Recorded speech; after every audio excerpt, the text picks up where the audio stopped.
So today, we're taking historic action to bring down the price of energy and the cost of living for all Americans with the power of clean, beautiful coal.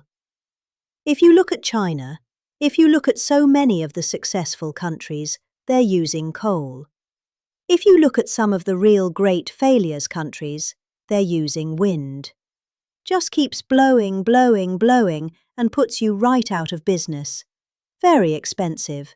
Most expensive energy there is.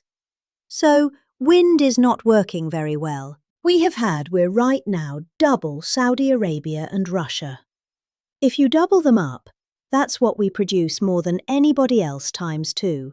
So think of that.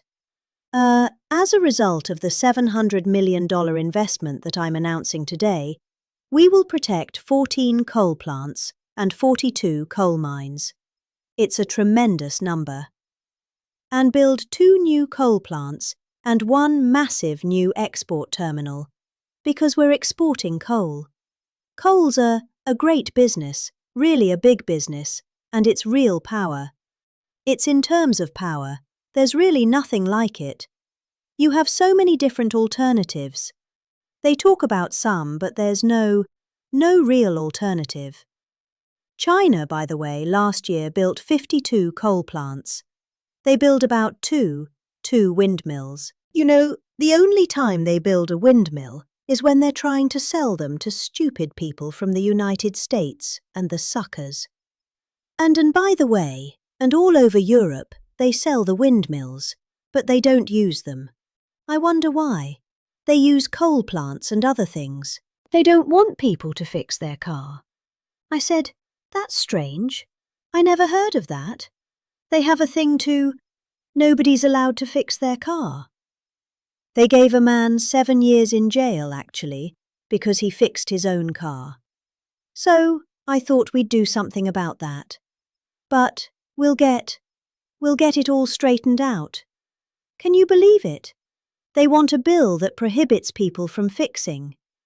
So if you're mechanically inclined, I grew up. I went to school with some guys. They were in some cases horrible students, but they could fix an engine blindfolded. They could take a car apart blindfolded, but they weren't too good at arithmetic and other things. But they were great. And so, there's a move on to stop people from fixing their car. He was the same guy I've been watching for a long time. I mean, you could go back 40 years. I watched him 40 years ago, 30 years ago. He was never the sharpest guy. You do know that, right? It wasn't like he was sharp as a tack, but, no, it was the same guy. They actually invited me here before the election, which was strange. We went here before, but then I met. Also, as you know, we did the ritual and, he was fine as far as I was concerned. I don't know, something happened to him during the debate. It could have been me. I thought I had a very good debate. Nobody ever says that. They say that Biden did badly. What about me? Did I do well? There's a reason he did badly. So, the question is, did he do badly because he choked, or because he didn't have it? But he didn't have a good... I would say this. He did not have a good night. He spoke softly, very softly. And as we started to speak, I mentioned this to people. He spoke very, very softly, very low, very low.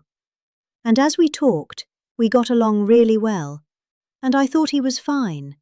I thought he was fine. When I say fine, I mean, was he like talking to Doug Burgum?